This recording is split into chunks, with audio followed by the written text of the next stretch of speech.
সম্মানিত দর্শক, আজকের ভিডিওটির মাধ্যমে আমরা আলোচনা করব মেয়েদের জন্য এমন 10টি কাজ হারাম যেগুলো কোনো মেয়েদের জন্য এগুলা করা জায়েজ হবে না। সর্বপ্রথম নাম্বার 1, উঁচু করে চুল বাঁধা। কোনো মহিলা যদি উঁচু করে চুল বাঁধে এটা তার জন্য হারাম হবে।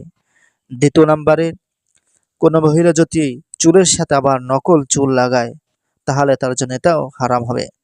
তৃতীয় নাম্বারে, চুলের মাথা কাটা, অর্থাৎ আল্লাহ তাআলা আপনাকে যেরকম ভাবে চুল দিয়েছেন সেরকম ভাবে আপনার চুল রাখবেন, কিন্তু মাথা কাটা যাবে না। চতুর্থ নাম্বারে, শরীরে পারফিউম ব্যবহার করা। এই পারফিউম ব্যবহার করার ঘ্রাণ যদি অন্য পুরুষ যদি আকর্ষণ হয় তার জন্য এটা ব্যবহার করা হারাম। পঞ্চম নাম্বারে, বাজনাওয়ালা নূপুর পরা। আপনি যদি নূপুর পরতে মনে চায় তাহলে আপনি বাজনা ছাড়া নূপুর পরবেন, বাজনাওয়ালা নূপুর পরা যাবে না, এটা মেয়েদের জন্য হারাম। ষষ্ঠ নাম্বারে, ভ্রু প্লাক করা।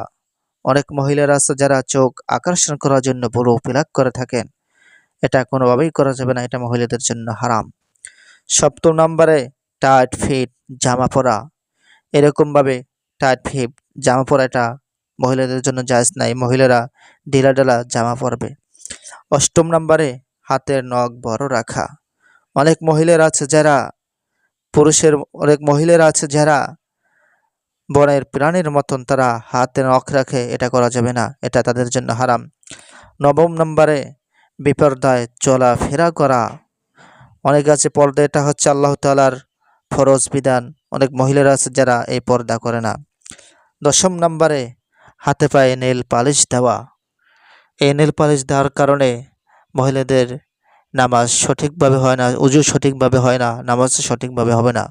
তো প্রিয় দর্শক, এই 10টি আমলের কথা বললাম, 10টির কথা বললাম, এই 10টি মহিলাদের জন্য হারাম, এগুলা কখনো করা যাবে না। আল্লাহ তাআলা আমাদের এই সকল হারাম কাজ থেকে বেঁচে থাকার মতন তৌফিক দিন, সকলে বলে আমিন। তো প্রিয় দর্শক, আমাদের চ্যানেলটি সাবস্ক্রাইব করবেন। সকলকে ধন্যবাদ।